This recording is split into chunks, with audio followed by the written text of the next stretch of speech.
அன்பு நேயர்களே அனைவருக்கும் இனிய வணக்கம். இது Vatican top 10 sponsored by Black Thunder, Ooty main road, Mettupalayam.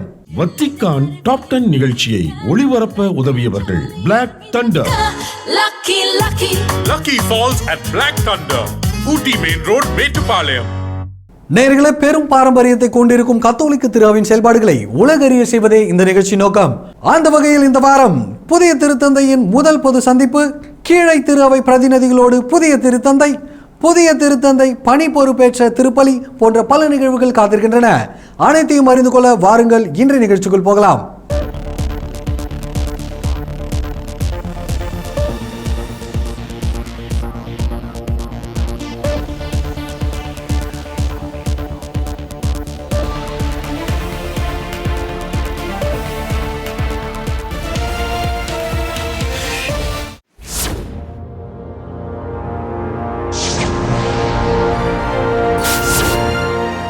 திருத்தந்தை 14ஆம் லியோ அவர்களும் உக்ரைன் அதிபர் ஜெலன்ஸ்கி அவர்களும் கடந்த வாரம் தொலைபேசியில் உரையாடினார்கள். அது தொடர்பான தகவலை இன்றைய நிகழ்ச்சியின் முதல் பகுதியாக காண்போம். திருத்தந்தை 14ஆம் லியோ அவர்களும் மற்றும் உக்ரைன் அதிபர் ஜெலன்ஸ்கி அவர்களும் முதன்முறையாக தொலைபேசி உரையாடல் மேற்கொண்டனர். இத்தகவலை உக்ரைன் அதிபர் ஜெலன்ஸ்கி அவர்கள் சமூக வலைதளத்தில் வெளியிட்டிருந்தார். தனது சமூக வலைதள பதிவில், இது எங்களது முதல் உரையாடல், ஆனாலும் மிகவும் அன்பானதாகவும் ஆழமானதாகவும் அமைந்தது. உக்ரைன் நாட்டிற்கும் எங்கள் நாட்டு மக்கள் அனைவருக்கும் ஆதரவு அளித்த மேதகு திருத்தந்தை அவர்களுக்கு எனது நன்றியை தெரிவித்துக் கொண்டேன். எங்கள் நாட்டிற்கு நீதியும் நிலையான அமைதியும் வேண்டும் என்பதன் அவசியத்தையும் சிறைப்பிடிக்கப்பட்டோரை விடுவிப்பது பற்றிய அவரது கருத்துக்களையும் நாங்கள் மிகவும் மதிக்கிறோம் என்று குறிப்பிட்டிருந்தார். ரஷ்யாவிற்கு நாடு கடத்தப்பட்ட உக்ரைன் குழந்தைகளின் பிரச்சினை குறித்தும் இந்த இரு தலைவர்களும் கலந்துரையாடினர். கர்தினால் ஜூபி அவர்களுக்கு திருத்தந்தை பிரான்சிஸ் அவர்கள் இப்பணியை ஒப்படைத்திருந்தார். திருத்தந்தை 14ஆம் லியோ அவர்கள் இந்த பணியை எவ்வாறு தொடர்வார் என்பதை பொறுத்திருந்துதான் பார்க்க வேண்டும். எவ்வாறாயினும் உக்ரைன் நாட்டில் அமைதியை நிலைநாட்டுவது இப்புதிய திருத்தந்தையின் முதன்மை பட்டியலில் ஒன்றாக இருக்கிறது என்பது தெளிவாகிறது. கடந்த மே 11ஆம் நாள் அவர் ஆற்றிய முதல் ரெஜினா சீலி மூவேளி ஜப உரையில் இதை அவர் வலியுறுத்தினார். அதிபர் ஜெலன்ஸ்கி அவர்கள் திருத்தந்தை 14ஆம் லியோ அவர்களை உக்ரைன் நாட்டிற்கு வருமாறு அழைப்பு விடுத்தார். இத்தகைய திருத்தூது பயணம் கத்தோலிக்க மக்களுக்கும் உக்ரைன் மக்கள் அனைவருக்கும் நம்பிக்கையை தரும் என்றும் அவர் குறிப்பிட்டது கவனிக்கத்தக்கது.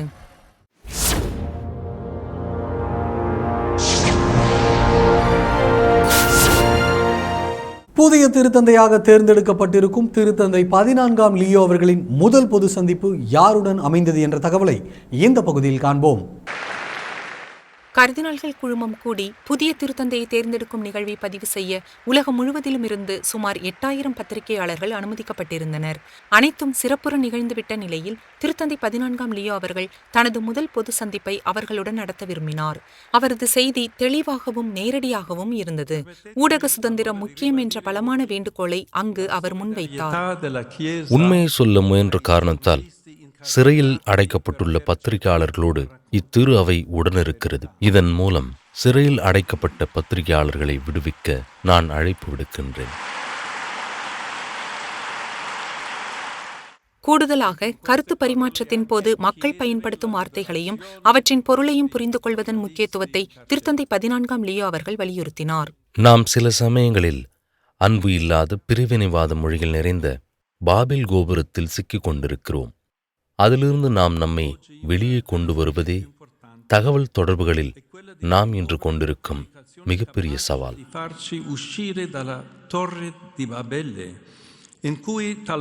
மேலும் அமைதியான கருத்து பரிமாற்றத்திற்கும் அழைப்பு விடுத்த திருத்தந்தை அவர்கள் மனித மாண்பை நோக்கமாக கொண்ட ஒரு உலக பார்வையை பத்திரிகையாளர்கள் வழங்க வேண்டும் என்றும் வலியுறுத்தினார். உணர்வை தூண்டும் தகவல் மொழி நமக்கு வேண்டாம். மாறாக குரலற்ற பலவீனமானவர்களின் குரல்களுக்கு செவிமடுக்க தெரிந்த தகவல் தொடர்புகள்தான் தேவை. ஆயுதமில்லாத வார்த்தைகள் மூலம் உலகையும் ஆயுதமற்றதாக மாற்ற உதவி செய்வோம்.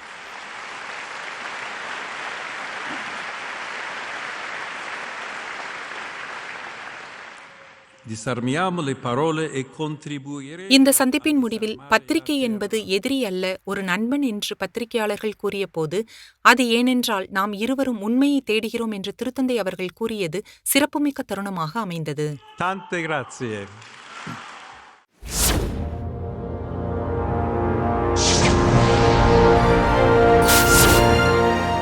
புதிய திருத்தந்தை அவர்கள் தனது துறவற சமூகத்தினரை காண மீண்டும் சென்ற காட்சிகளை இந்த பகுதியில் காண்போம். திருத்தந்தை 14ஆம் லியோ அவர்கள் மீண்டும் வத்திக்கானை விட்டு தனது துறவற சபையான புனித அகுஸ்தினார் துறவற சபையின் தலைமை செயலகத்திற்கு சென்றார்.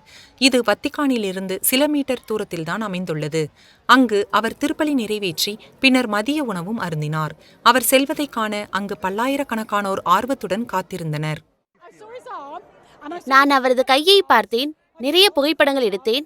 நாங்கள் 1 மணி நேரம் அங்கேயே நின்றிருந்தோம். நாங்கள் அவரை பார்க்க வேண்டும் என்ற திட்டமெல்லாம் எங்களுக்கு இல்லை. வத்திக்கானும் கொலோசியத்திற்கும் சென்றோம். ஆனால் இங்கு மக்கள் கூட்டத்தை பார்த்தபோது உண்மையிலேயே மிகவும் பரவசமாக இருந்தது. ஏனென்றால் அவர் கடந்த வாரம் வந்தார். அவர் இங்கு இருக்க மாட்டார் என்று நினைத்தோம். அவரை இன்று பார்ப்பது விலை மதிக்க முடியாத ஒன்று. திருத்தந்தை 14ஆம் லியோ அவர்கள் தனது துறவற சமூகத்தினரை காண அடிக்கடி அங்கு செல்வது வழக்கமாகி வருகிறது. சகோதரத்துவத்துடன் வாழ்வது இந்த துறவற சபையினருக்கு எவ்வளவு முக்கியம் என்பதும் அது அவர்களின் ஆன்மீக வாழ்வின் முக்கிய அம்சங்களில் ஒன்று என்பதும் அதற்கான காரணங்களாக இருக்கலாம். திருத்தந்தை அவர்களுக்கு வழக்கமாக செவ்வாய்க்கிழமை ஓய்வு நாளாகும். அந்நாளில் எந்த அதிகாரப்பூர்வ சந்திப்புகளும் திட்டமிடப்படுவதில்லை. அதன் காரணமாகத்தான் புதிய திருத்தந்தை அவர்கள் அந்நாளின் ஒரு பகுதியை அங்கு செலவிட முடிவு செய்திருக்கிறார் என்பது குறிப்பிடத்தக்கது.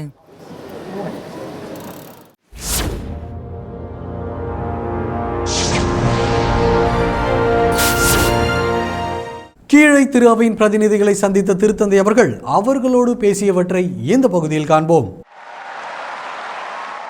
திருத்தந்தை 14ஆம் லியோ அவர்கள் யூபிலி கொண்டாட்டங்களுக்காக ரோம் வந்திருந்த கீழை திரு அவையின் பிரதிநிதிகளை சந்தித்தார். Benvenuti a Roma.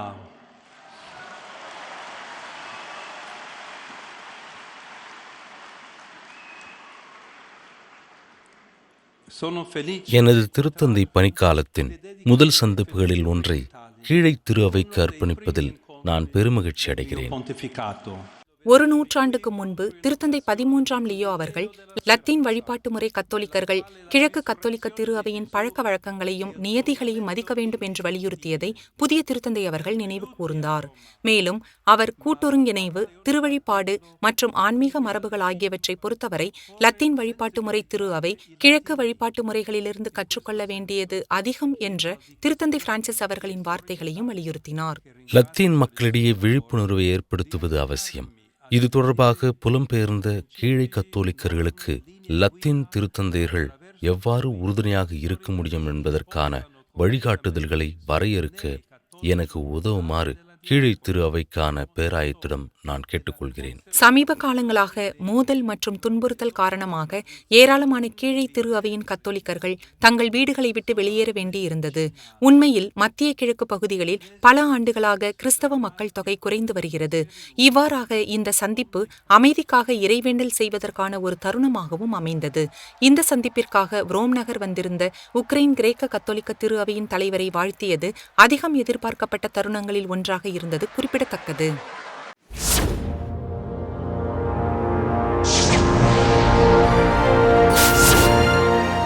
திருத்தந்தை 14ஆம் லியோ அவர்கள் தனது பணிக்காலத்தின் அடையாளங்களை தேர்ந்தெடுத்த காட்சிகளை இந்த பகுதியில் காண்போம்.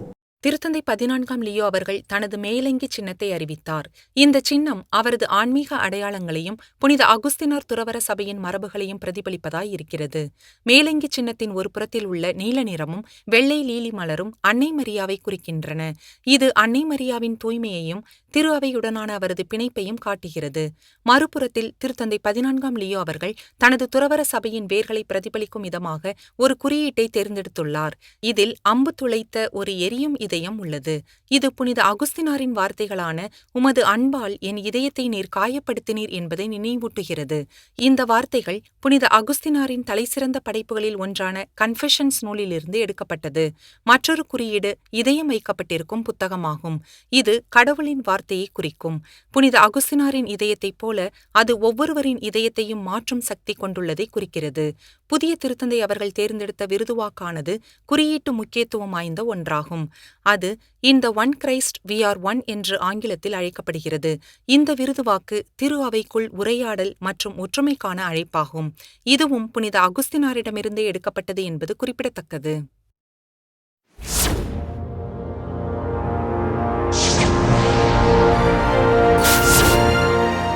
புதிய திருத்தந்தை அவர்களை அனைத்து நாடுகளின் தூதரக அதிகாரிகளும் சந்தித்த நிகழ்வு கடந்த வாரம் நிகழ்ந்தது. அதை குறித்து இந்த பகுதியில் காண்போம்.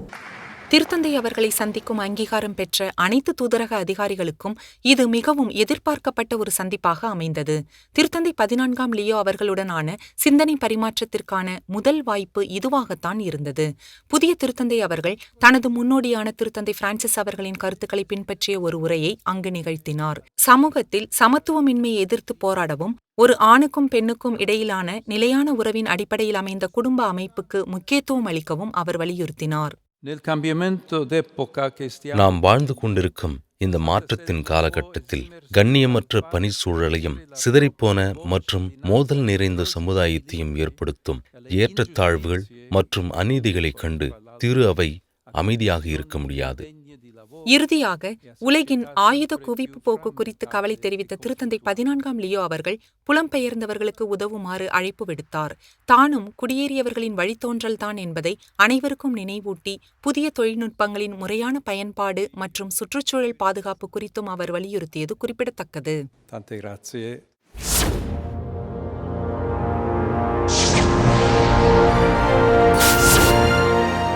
திருத்தந்தை 14ஆம் லியோ அவர்கள் திருத்தந்தையாக பணி பொறுப்பேற்ற திருப்பலி கடந்த வாரம் நிகழ்ந்தது.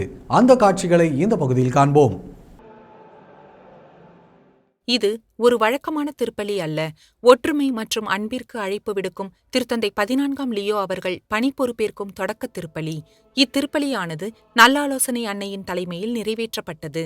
திருத்தந்தையின் மோதிரம் மற்றும் மீனவரின் மோதிரம் உள்ளிட்ட திருத்தந்தைக்கான அடையாளங்கள் வழங்கப்பட்ட போது புதிய திருத்தந்தை அவர்கள் உணர்ச்சி பெருக்கோடு காணப்பட்டார். அடுத்து மறையுரைக்கான நேரம் வந்தது. அதில் திருத்தந்தை 14ஆம் லியோ அவர்கள் தனது பணியின் நோக்கத்தை வரையறுத்து கூறினார்.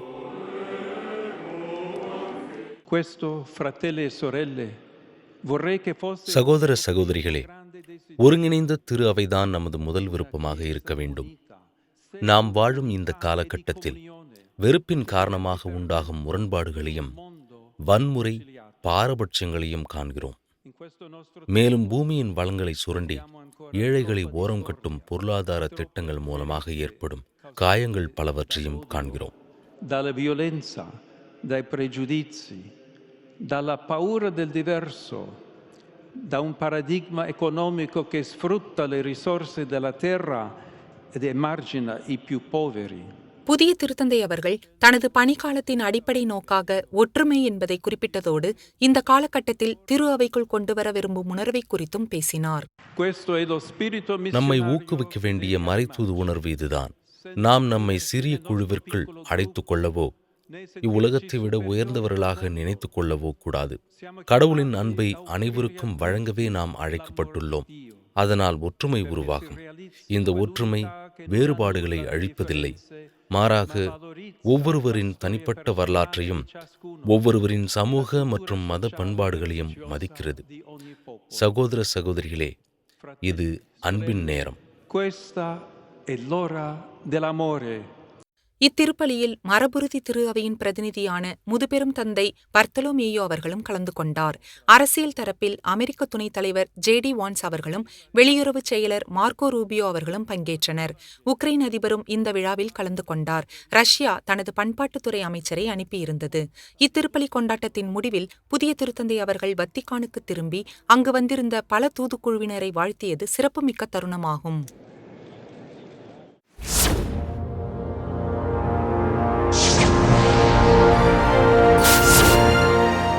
திருத்தந்தை 14ஆம் லியோ அவர்கள் கர்தினாலாக இருந்த காலகட்டத்தில் புனித அகுஸ்தினார் துறவற சபைக்கு அளித்த நேர்காணல் குறித்து இந்த பகுதியில் காண்போம். புதிய திருத்தந்தை 14ஆம் லியோ அவர்கள் கர்தினாலாக இருந்தபோது நவீன திரு அவை எதிர்கொள்ளும் முக்கிய பிரச்சினைகளான இளையோர் பணி, பொதுநிலை அழைப்புகள் மற்றும் உலக சமூகத்திற்குள் ஏற்படும் மாற்றங்கள் குறித்து புனித அகுஸ்தினார் துறவற சபை நேர்காணல் ஒன்றை நடத்தியது. அதில் கர்தினால் பிரவோஸ்ட் அவர்கள் நற்செய்தி பரப்பும் திரு அவையின் உலகளாவிய பணி மாறாவிட்டாலும் உலக நாடுகள் மற்றும் அந்நாடுகளின் மறைமாவட்டங்கள் தொடர்பான சவால்கள் பெரிதும் வேறுபடுகின்றன என்றும், எனவே ஒரு குறிப்பிட்ட பிரச்சினைக்கு முன்னுரிமை அளிக்க முடியாது என்றும் கூறினார். கத்தோலிக்க திரு அவையின் ஒரு பகுதியாக நான் இருப்பது என்பது இத்திரு அவை உண்மையில் உலகம் முழுவதும் பறந்து விரிந்திருக்கிறது என்பதை புரிந்து கொள்வதாகும். நான் கற்றுக்கொண்ட முக்கிய பாடமும் இதுதான். ஆனால் உலகம் முழுவதும் பல கலாச்சாரங்கள், பல மொழிகள், பல்வேறுபட்ட வாழ்க்கை சூழலும் உள்ளன என்பதும் உண்மைதான். Many different languages, many different realities throughout the world. What would be the priority in Italy, and what would be the priority in Spain or in the United States or in Peru?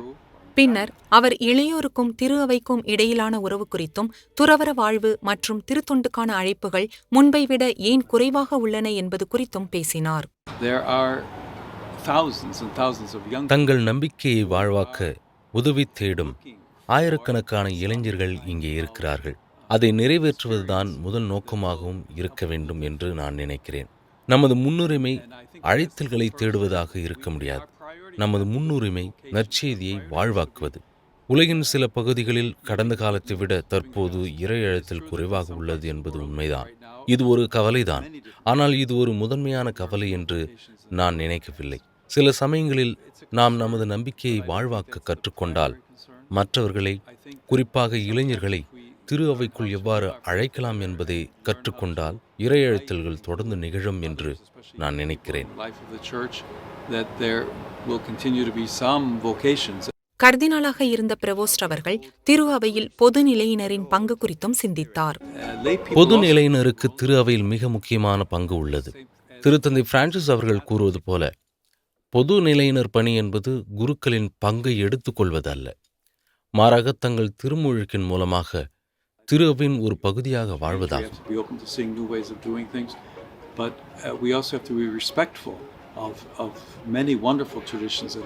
தற்போது திருத்தந்தையாக தேர்ந்தெடுக்கப்பட்டிருக்கும் 14ஆம் Leo அவர்கள் உலகளாவிய திரு அவை எதிர்கொள்ளும் சவால்களை எதிர்கொள்ள கடந்த கால அனுபவங்களை பயன்படுத்துவார் என்றால் அது மிகையல்ல.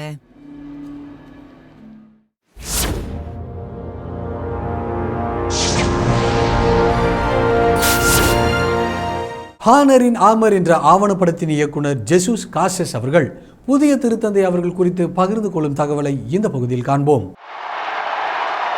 கடந்த மே 8ஆம் நாள் மெக்சிகோ திரைப்பட இயக்குனர் ஜெசூஸ் கார்சஸ் அவர்களுக்கு தன் வாழ்நாளின் பெரிய ஆச்சரியமிக்க நாளாக அமைந்தது. அவர் புனித பேதுரு சதுக்கத்தின் மணிகள் ஒலிப்பதை கேட்டு உடனடியாக புனித பேதுரு சதுக்கம் நோக்கி விரைந்தார். சதுக்கத்திற்கு வந்ததும் ஒருவித பதற்றம் இருந்தது. ஏனென்றால் அவர்கள் ஒரு புதிய திருத்தந்தையை தேர்ந்தெடுத்து விட்டார்கள். நீங்கள் 1,50,000 மக்களுக்கு மத்தியில் இருக்கிறீர்கள். ஆனால் புதிய திருத்தந்தை யார் என்று யாருக்கும் தெரியாது.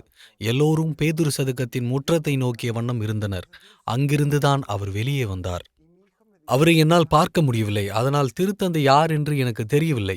என் மகன், அப்பா, உங்கள் சுவிஸ் காவலாளிகள் பற்றிய திரைப்பட வெளியீட்டில் இருந்த கர்தினால் தான் திருத்தந்தை என்று சொன்னான். நான் முதலில் இல்லை, அப்படி இருக்காது என்று நினைக்கிறேன். அவர் திருத்தந்தையாக வருவதற்கு வாய்ப்புள்ளவர்கள் பட்டியலில் இல்லை என்று கூறினேன். ஆனால் நான் இறுதியாக திரையை பார்த்தபோது அது அவர்தான் என்று உணர்ந்தேன். அப்போது உற்சாகம் இன்னும் அதிகரித்தது. ஒரு புதிய திருத்தந்தை கிடைத்த உற்சாகம் மட்டுமல்ல, இந்த திருத்தந்தை சில மாதங்களுக்கு முன்பு நான் இயக்கிய திரைப்படத்தை பார்த்தார் என்ற உற்சாகமும் இருந்தது. மேலும் அவருக்கு அந்த படம் மிகவும் பிடித்திருந்தது. ஜெசூஸ் கார்சஸ் அவர்கள் சுவிஸ் காவலர்களின் கதை மற்றும் வரலாற்றைச் சொல்லும் கவசத்தில் மரியாதை என பொருள்படும் ஹானரின் ஆமர் என்ற ஆவணப்படத்தின் இயக்குனர் ஆவார். இது ரோம் ரிப்போர்ட்ஸ் மற்றும் சுவிஸ் பொது தொலைக்காட்சி SRF ஆகியவற்றின் கூட்டு தயாரிப்பாகும். அப்போது கர்தினாலாக இருந்த கர்தினால் பிரவோஸ்ட் அவர்கள் இப்போது திருத்தந்தை 14ஆம் லியோவாக தேர்ந்தெடுக்கப்பட்டு விட்டார். வத்திக்கானில் நடந்த அதிகாரப்பூர்வ வெளியீட்டு விழாவிற்கு தலைமை தாங்கிய அவர் ஆயர்களுக்கான பேராயத்திற்கு தலைமை தாங்கியதன் காரணமாக அவருக்கு அதிக வேலைகள் இருந்தன. அதனால் படத்திரையிடலின் நடுவில் அவர் வெளியேறி விடுவார் என்று துவக்கத்திலேயே மன்னிப்பு கேட்டுக்கொண்டார். திடீரென்று அவர் படத்தை ரசித்து பார்ப்பதை கண்டேன். அவர் சிரிக்க வேண்டிய நேரங்களில் சிரித்தார். மிகவும் உணர்ச்சிகரமான பகுதிகளில் அவர் உணர்ச்சி வசப்பட்டார். மேலும் அவர் என்னை திரும்பி பார்த்து கிட்டத்தட்ட அமைதியாக படம் பற்றி கருத்து தெரிவிப்பதை கண்டேன். அவர் எழுந்திருக்கவில்லை, வெளியேறவும் இல்லை. அதுதான் எனக்கு கிடைத்த மிகப்பெரிய பரிசுகளில் ஒன்று. மேலும் படம் சிறப்பாக வந்திருக்கிறது என்பதை உணர்த்தியது. ஏனென்றால் அவர் இறுதி வரை இருந்தார். படம் முடிந்ததும் அவர் என்னிடம், இந்த படத்தை உருவாக்கியதற்கு மிக்க நன்றி, இதுதான் நமக்கு தேவை என்று கூறினார். அந்த முக்கியமான நாளில் அத்திரைப்பட இயக்குனரின் குடும்பத்தினரும் அங்கிருந்தார்கள். என் டீனேஜ் குழந்தைகள் படத்திற்கு வாழ்த்து தெரிவிக்க வந்தனர். அவர் திரும்பி என் குழந்தைகளுடன் பேசத் தொடங்கினார். அவர்கள் என்ன செய்கிறார்கள் என்று கேட்பார். மேலும் அவர்கள் பல நிமிடங்கள் பேசினார்கள். திருத்தந்தை அவர்களோடு இணைந்து மீண்டும் ஒரு திரைப்படம் பார்ப்பது இயலாத ஒன்றாகும். ஆனால் இந்த காட்சி அவரது மனதில் வாழ்நாள் முழுவதும் பதிந்திருக்கும் என்பது தெளிவாகிறது.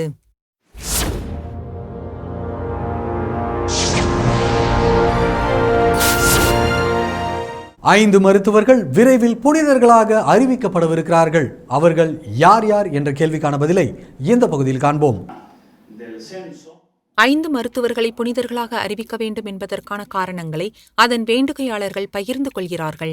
முன்னதாக ரோமையில் உள்ள புனித சிலுவையின் திருத்தந்தை பல்கலைக்கழகம் புனிதர் பட்டத்திற்கான காரணங்கள் நடைபெற்று வரும் 5 மருத்துவர்களின் மரபு குறித்து சிந்திக்க ஒரு மாநாட்டை ஏற்பாடு செய்திருந்தது.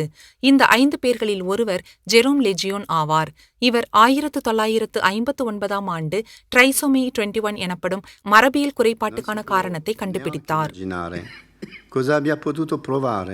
இவர் டவுன் சிண்ட்ரோம் எனப்படும் மரபியல் குறைபாடுள்ள குழந்தைகளை அடையாளம் கண்டு அவர்கள் பிறப்பதை தடுப்பதற்கு தான் தன்னுடைய கண்டுபிடிப்பு பயன்படுத்தப்படும் என்பதை உணர்ந்தபோது நோயாளிக்கு சிகிச்சை அளிப்பதற்கு பதிலாக நோயாளியை அழித்து நோயை தோற்கடிக்கலாம் என்ற கருத்தை அவரால் ஏற்றுக்கொள்ள முடியவில்லை. அவர் கருவில் இருக்கும் சின்னஞ்சிறிய நோயாளிகளின் பாதுகாவலராக மாறினார். பொது சுகாதாரத்தை பற்றிய தனது புதுமையான பார்வைக்கும் அவரது தொண்டு நிறுவனத்திற்கும் பெயர் பெற்ற ஸ்பானிய மருத்துவர் ஜோஸ் கால்வெஸ் ஜினாச்செரோ அவர்களை குறித்தும் அங்கு பேசப்பட்டது. ஒரு உண்மையான கிறிஸ்தவராக அவர் சலேசிய துறவற மடத்தின் கூட்டு பணியாளராக இருந்தார். அவர் எப்போதும் மலாக்காவில் உள்ள சலேசிய இல்லத்திற்கு உதவி வந்தார். 1916ஆம் ஆண்டு அவர் உறைவிட பள்ளிக்கு 50 படுக்கைகளையும் 1918ஆம் ஆண்டு ஒரு புதிய அச்சு இயந்திரத்தையும் வழங்கினார். அவர் சலேசிய கூட்டு பணியாளர்களின் நிரந்தர தலைவர் என பெயரிடப்பட்டார். மேலும் அவர் தனது சொந்த நிலத்தில் மரியன்னை பெயரில் பள்ளிகளை நிறுவினார். அவர் ஏழை குழந்தைகளுக்காக இந்த பள்ளிகளை கட்ட தன் நிலத்தை கொடுத்தார்.